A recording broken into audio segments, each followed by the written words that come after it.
Greetings, all you good people out there. Thanks for tuning in to another Whoosh video review. Today we're going to be taking a look at Hasbro's Transformers Generations Combiner Wars Dead End. Dead End, of course, is part of the Stunticon team who combined to form the intimidating Menasor. So Dead End looks to be very similar to a figure we looked at last week, Breakneck, aka Wild Rider. So it's looking like Wild Rider is pretty much a repaint of Dead End here with a new head. Dead End, of course, is the figure that's available at retail, and Wild Rider is the exclusive. So one is a repaint of the other. Which way it goes, I guess, doesn't really matter. So on the back here, on the back of the card, it reads, Dead End's brief bio reads, most Decepticons would say the Autobots are doomed. Dead End is the only one who'd say the same about the Decepticons.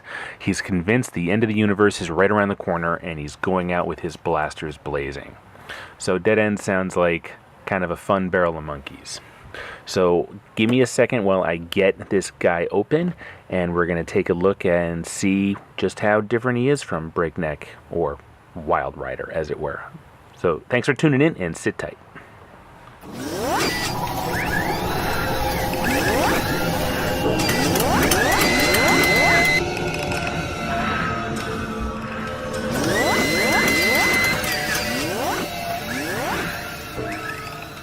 Here is Dead End out of the packaging, and yep, he is very, very similar to Breakneck, who we looked at last week. If we do a quick turnaround here, we get the basic gist of his body design.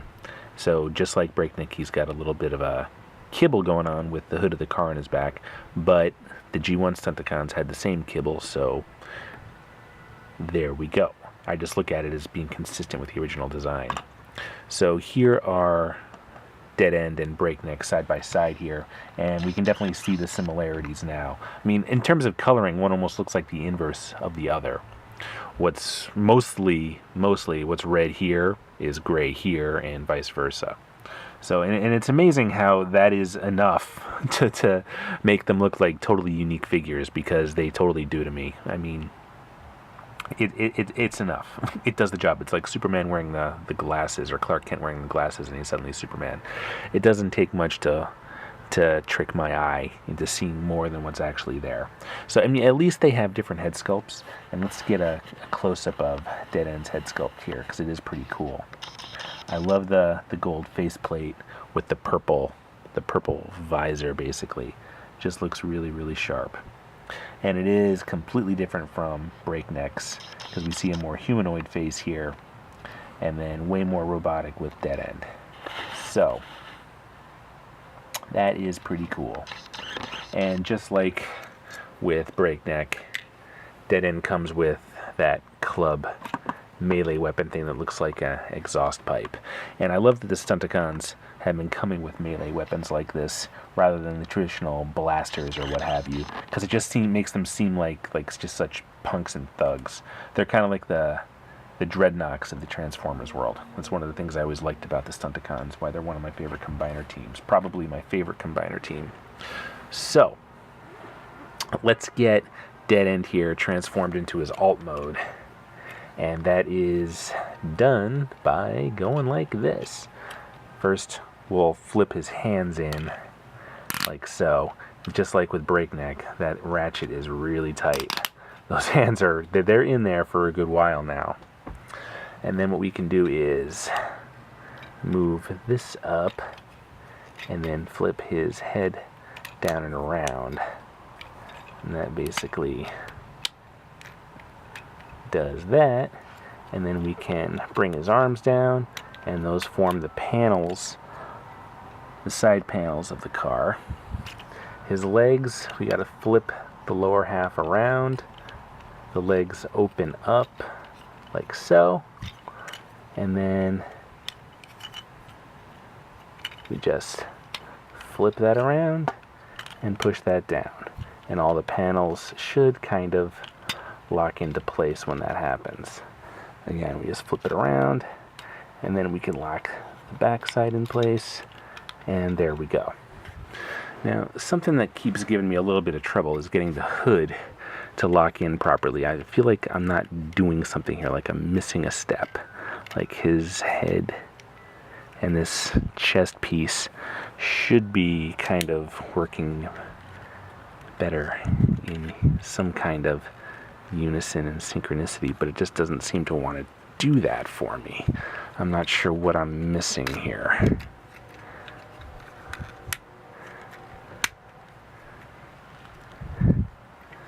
Huh. Maybe I'm not missing anything. Maybe that's just how that goes. And then that locks down. Okay. That seems to be it. I don't think I was really missing anything. Okay. So there is Dead End's alt mode. And it does look really sharp. Of course, it's the same model car as Breakneck's, but the paint job here does a lot in making it look different. And I love the combination of the blood red with the silver paint, really sharp. And in person, this stripe looks much more gold than it does kind of orange or mustardy color as it looks on camera. So that's how that goes. And again, we flip them underneath. There's no smiling robot. There's very little evidence of a robot form hidden under here. That's pretty good. Hasbro kind of did a good job here in making the alt mode look convincing. So in terms of combiner mode, Dead End was always one of Menasar's arms, so that's the direction I'm going to be going with him once I get Menasar all totally combined here. So to get him in kind of arm mode from this mode, which is the easier way to go, we just got to flip that panel down and then flip the whole front end and head around like this. And then we've got to open up the legs, move the arms up so they're kind of like this, kind of like a V shape. They don't seem to want to lock in like that anyway. Like, not, at least I haven't found a way for that to happen, so I don't know if that's correct or not. Now we've got to flip this piece around and then lock the legs back in place, because that's what's actually going to hold the combiner piece in place. So he's going to be the dun, dun, dun, and this has to flip around too. That's actually the combiner joint. So he's going to be the left arm of Menasar. And then the hand just plugs in there. And that's basically Menasar's left arm. So coming right along here. This will be the third Stunticon team member that I've opened up and taken a look at here in the Foosh, and we're slowly making our way through the whole crew. So next week we will have probably Drag Strip and Off-Road, and then following those two, Motormaster, and then I keep forgetting what his little buddy is called, because he was just a roller drone in the G1 figure, but evidently the little roller that forms Menasar's chest piece is a full-fledged character and member of the crew now. Can't remember his name off the top of my head, and I don't have him handy here. But they'll be coming up last, and then after Motormaster, we will have a look at Menasar in his full, completed, combined form. So be sure to come back and check us out as we make our way through all the Stunticons. Check back soon. Again, next up is going to be Drag Strip. Drag Strip seems to be the peg warmer of the crew, so we'll find out why. Drag Strip and Off-Road for next week. Okay? As always, thanks for tuning in here, and we will see you next time.